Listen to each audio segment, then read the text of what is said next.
We will be looking at a national emergency because I don't think anything's going to happen. We're getting nowhere with the Democrats. We're not going to get anywhere with them. It's going to be a part of their campaign, but I don't think it's good politically. And I think Nancy Pelosi should be ashamed of herself because she's hurting a lot of people. Donald Trump might be publicly blaming Nancy Pelosi for how the shutdown played out, but as Axios reports, privately, Trump is worried that the shutdown has hurt him in states like Pennsylvania, Wisconsin, and Michigan.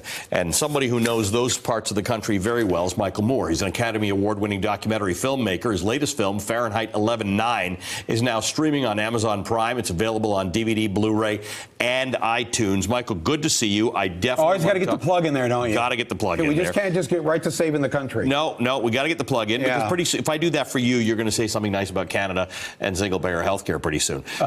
But before we get to any of that stuff, I just want to ask you about the Ralph Northam situation. As you can see here, I've got tweets and statements from people about Ralph Northam should resign, Ralph Northam should resign. Mark Warner of Virginia and Tim Kaine have both not explicitly called for his resignation. They've said he has to listen to the people of Virginia and make a decision about what he has to do. But newspapers are calling for his resignation. What should Ralph Northam do? Well, let's start with the broader picture. What should the Democrats do? The Democrats have been, in part, responsible for not doing the things that need to be done to lift African Americans off the lowest rung of the economic ladder. And that has to change. Democrats have got to quit just mouthing this, I support African Americans, and then not really doing anything about it.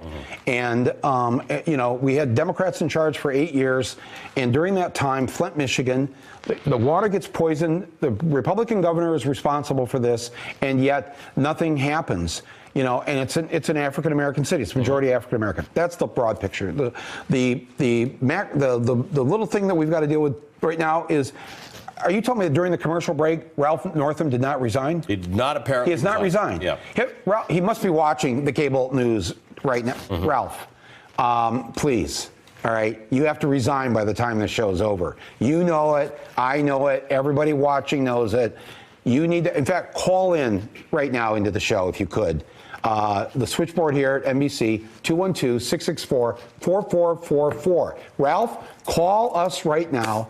Allie and I will take the call. Will you take the call? We will definitely take the call. Can he resign live on the air? I'm surprised you knew the phone number. I didn't even know the phone number. All of America knows the phone number to the three major networks. So if Ralph Northam calls in, we'll definitely take the call. Do you give some credence to the apology that he recorded in which he acknowledges the harm that he did? He didn't do what others have done who have been accused of these things. He said, I did it. He said, I've harmed people and I can't change that. And now I want to rebuild trust. I mean, look. Rebuild trust by resigning. That's 212-664-4444.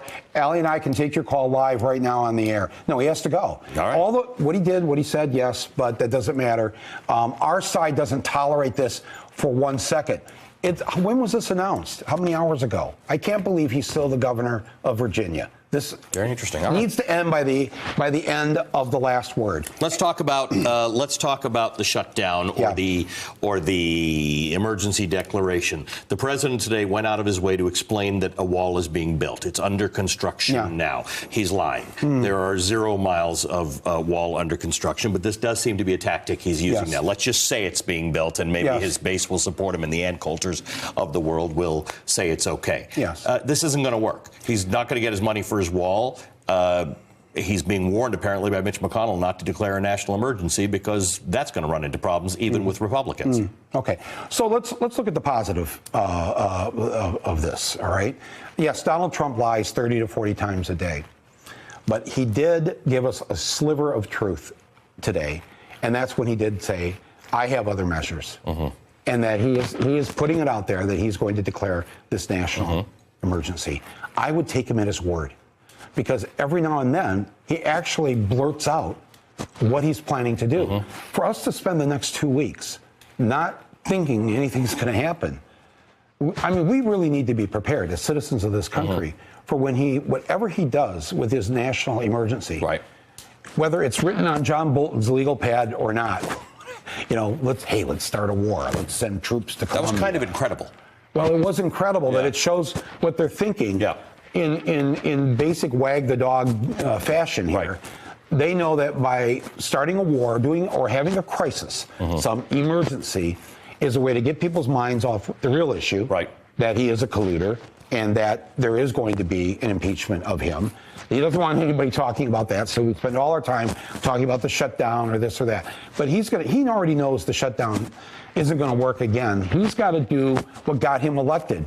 Just take it by the collar and go for it, and that's what he's going to do. And why are we sitting around waiting for that to happen? We should be making our plans right now as to how we're going to resist and stop his fake national emergency. He's been asking people about the trouble he's having in the Midwest. A Detroit News WDIV poll asked Michigan voters who they blame for the shutdown. 45% said Donald Trump, 26% said Democrats, 22% said both. But the bottom line... Actually, in Michigan, 1% actually blamed me, but all right, fair enough. I know those people don't believe them.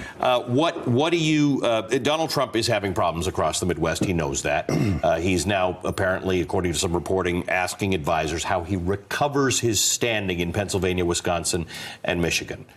That's again, it shows when he does click. That's the right question he should be asking himself, because that's how he won the White House. Michigan, Wisconsin, Pennsylvania.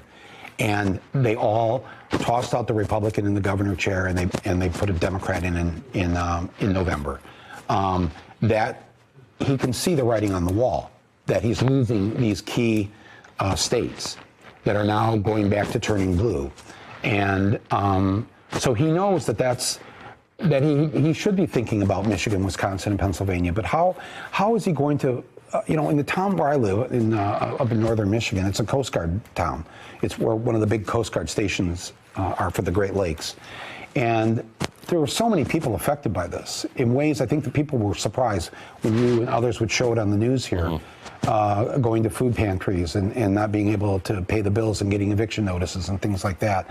Who would have thought that why would anybody serving this country ever have to worry? A government employee has to do that they had to call into these shows and tell us about how they were going to miss their mortgage payments, how they couldn't get food, it's unbelievable. I had somebody telling me, a TSA worker saying, I can't go to work because I can't afford the gas, because the gas station doesn't give you a loan. They don't give you gas on credit. No, it was very powerful. The things that you and Stephanie did during that shutdown, you'd tear up watching. I did every day. MSNBC. Yes, it was. We weren't watching people after a natural disaster. We weren't watching people after a tsunami had hit their homes. These are regular people who are either going to work or not working, but for no cause, we're not getting paid. Harm being inflicted upon them by essentially our representative in the White House. Yeah. It's so many shameful moments in these 2 years. Thanks for checking out our YouTube channel. Subscribe by clicking on the button below for more from The Last Word and the rest of MSNBC.